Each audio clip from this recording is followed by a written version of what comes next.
Salut à tous les amis, c'est Jérémy, j'espère que vous allez bien.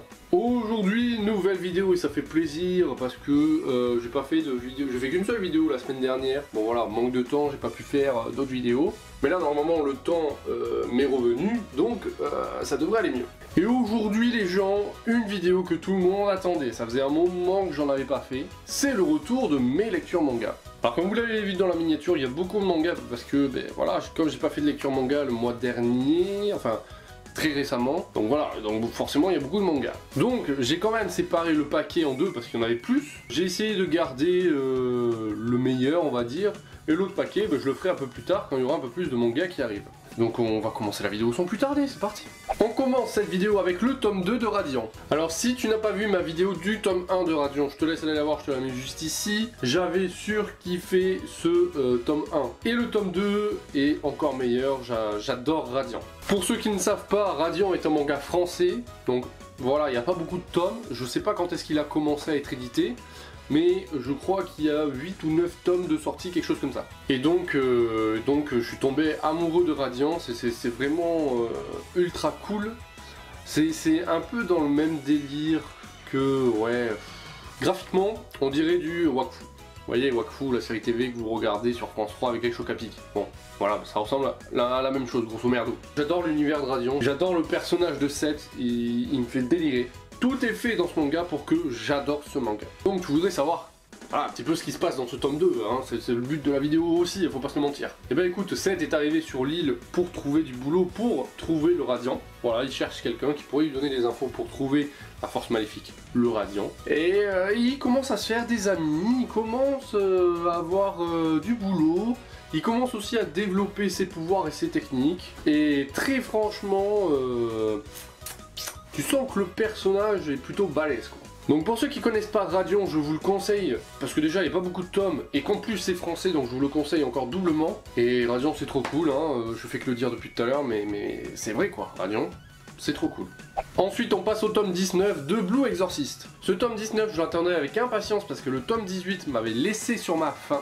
Et on apprend de ces trucs sur les personnages, on apprend des trucs du passé de la Croix-Vraie, c'est un truc de malade. En gros Lightning et Ryuji ont découvert le secret de la section 13 et de la création de ce mystérieux élixir de vie. Donc du coup Lightning, bien décidé tu vois à faire avouer Mephisto, va chez lui au calme tranquille tu vois, en mode je vais te péter frère. Et là je vais pas vous dévoiler la suite parce que c'est un truc de fou pour ceux qui vivent Blue Exorcist, je sais qu'il y en a pas beaucoup qui doivent connaître. Si tu connais pas Blue Exorcist, bah pareil je te le conseille parce que c'est vraiment trop cool. J'avais fait un tome 1 il y a fort longtemps au début de ma chaîne, je te mets le lien par ici. Voilà, c'est à base de... C'est un shonen sur les religions en fait, mais finalement, où le monde est où le monde est envahi de... où le monde est envahi de démons. Et voilà, il y a un ordre qui s'appelle l'ordre de la Croix-Vraie qui existe et qui permet de combattre ces démons. Et en fait, toutes les religions, le christianisme, le bouddhisme, le judaïsme, l'islam et tout, etc., sont réunis dans ce truc. Et on apprend à la jeune génération à se servir de pouvoirs, d'armes célestes, enfin d'armes religieuses, etc., pour combattre ces démons. Et on suit les aventures de Rin, qui est en fait le fils de Satan, mais du côté des gentils, tu vois. En fait, il a été adopté par un gars, un prêtre, et bon... Je te dévoile pas la suite. Et très franchement c'est trop cool, moi j'adore. C'est pas hyper connu Blue Exorcist, l'anime est plus connu que le manga. Pourtant on les trouve en rayon de librairie, mais je comprends pas pourquoi ça n'a pas plus de succès que ça. Donc Blue Exorcist aussi, si tu cherches une nouvelle collection, il y a 19 tomes. Franchement tu te moques pas, t'achètes les 3 premiers, tu verras, tu kifferas. Pour le prochain tome, ça faisait longtemps aussi que je voulais l'acheter, mais j'ai jamais eu l'occasion, parce que j'ai acheté sur Momox, et que j'attendais qu'il sorte sur Momox, mais il n'est jamais sorti sur Momox. C'est le tome 6 de Tokyo Ghoul Re. J'ai repris enfin Tokyo Ghoul Re. Bon, la moitié de l'histoire m'est sortie de la tête, donc j'étais obligé de refaire un retour en arrière pour bien me remettre l'histoire en place. Mais c'est pareil, Tokyo Ghoul Re, ça commence à partir en couille sévère, c'est trop bien. En gros, qu'est-ce qui se passe dans ce tome? En fait, la mission contre le clan de Tsukiyama, l'extermination quoi, du clan de Tsukiyama est une réussite, donc elle est terminée. Et l'odeur du sang attire la chouette, tu vois, à nouveau, sur ces lieux, tu vois. Alors là, je te raconte pas le carnage entre les gars du CCG, le combat contre la Sweat, mon gars, c'est un truc de ouf. Un bordel pas possible. Et Ei Sasaki se met de plus en plus en arrière pour laisser la place plutôt je dirais, à notre fameux Ken Kaneki des familles. Et là oui, là je dis oui. Donc là je pense qu'on est au plein milieu de l'histoire de Tokyo Ghoul, là où Ken Kaneki va renaître de ses cendres,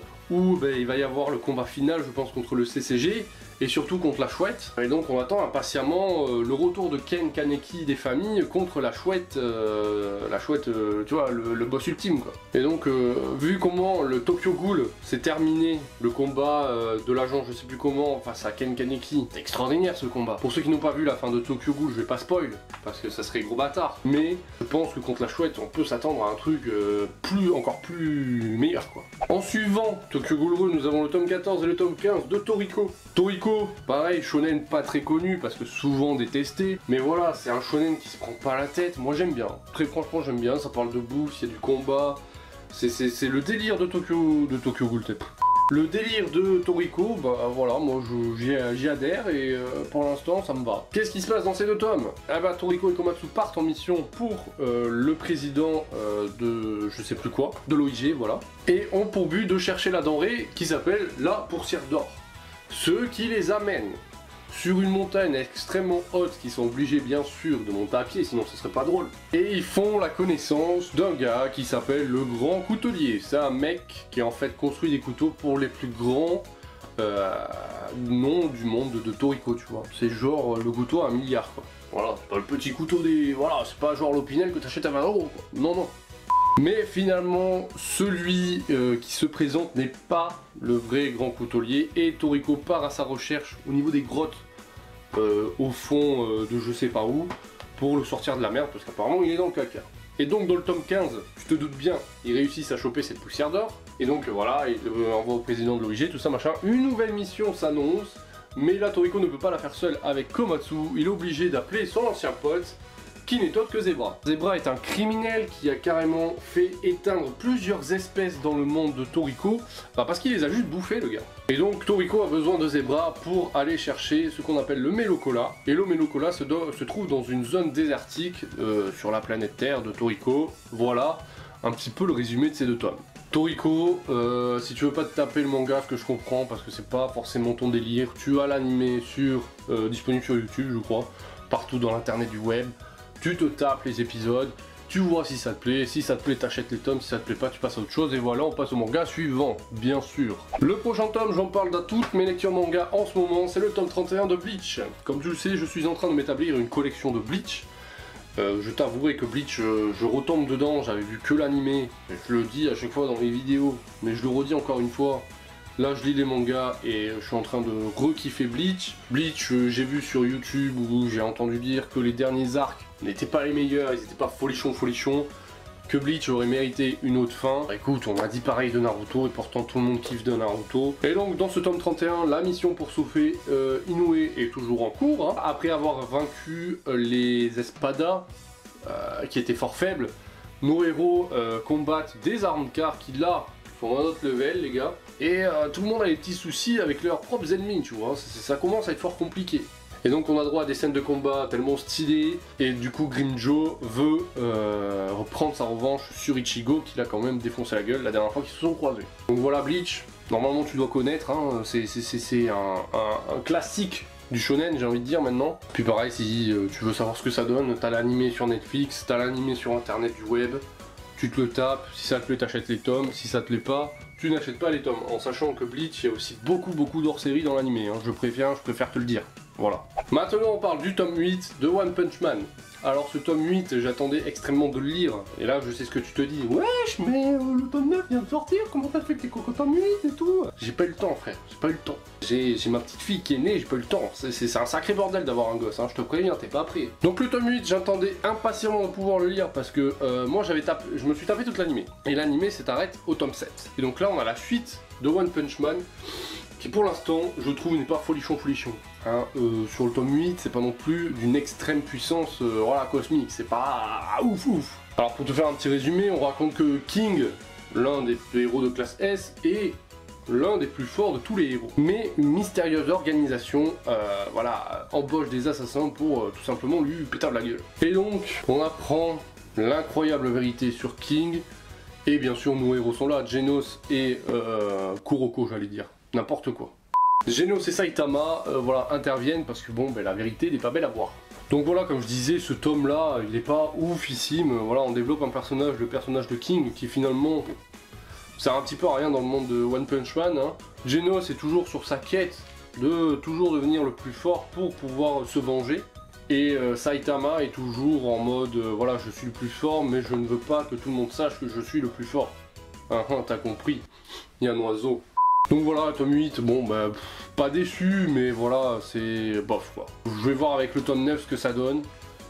Parce que très franchement, je suis un peu déçu de One Punch Man là. D'ailleurs, dans les commentaires, dites-moi ceux qui lisent les scans, si vraiment il va se passer des trucs de ouf ou pas, sans me spoil bien sûr. Si vraiment je m'attends pas à ce qui arrive, ou si dans la durée c'est pas non plus oufissime One Punch Man. Et pour terminer, comme dans toutes mes vidéos lecture manga, c'est ma lecture en cours et je suis en train de lire le tome 6 de Outlaw Player, qui est fraîchement sorti le mois dernier je crois. Voilà. C'est en cours, je suis presque à la fin. On continue à développer la guilde Outlaw Player avec Saku, avec AFK, et etc. sur leur périple au milieu du jeu Terra. Et donc ils sont en direction de Type pour pouvoir aller je sais plus faire quoi. Bref, on s'en fout. Et du coup ils croisent l'armée royale et les aident à combattre les démons qui sont en train d'envahir un petit peu à droite à gauche tu vois. Et donc ça nous donne des combats plutôt stylés et on voit l'évolution de presque tous les personnages parce que grâce, comme dans tous les jeux, ils montent de level, donc ils ont des power-up, et Saku et la meuf au pistolet dont j'ai oublié le nom, casse des culs ceux deux-là. Et c'est pas Saku qui casse le cul de la meuf, hein, attention. Voilà les amis, cette vidéo est terminée, merci de l'avoir regardée. Ça faisait longtemps que j'avais pas fait de lecture manga et ça m'avait manqué un petit peu, j'avoue. J'espère que au niveau du cadre de la caméra et du son, là on est plutôt bon que par rapport à l'ancienne caméra ou etc. Dites-moi ce que vous préférez, si je filme avec l'ancienne ou avec celle-là. Moi perso je préfère celle-ci parce que je trouve que ça fait un peu plus pro. Mais dites-le moi dans les commentaires si pour vous visuellement tout va bien. Je vous fais un petit teasing, les commandes Momox vont reprendre fort bientôt, j'en ai fait une là il n'y a pas très longtemps, elle risque d'arriver d'ici une semaine. Voilà, et il y a d'autres vidéos qui risquent de vous plaire. Donc comme d'hab, pouce bleu si vous avez kiffé la vidéo, n'hésitez pas à réagir dans les commentaires, les réseaux sociaux c'est par ici, s'abonner c'est par là, et moi je vous dis à très bientôt pour de prochaines vidéos et pour de prochains lives, c'était Jérémy. Ciao les amis.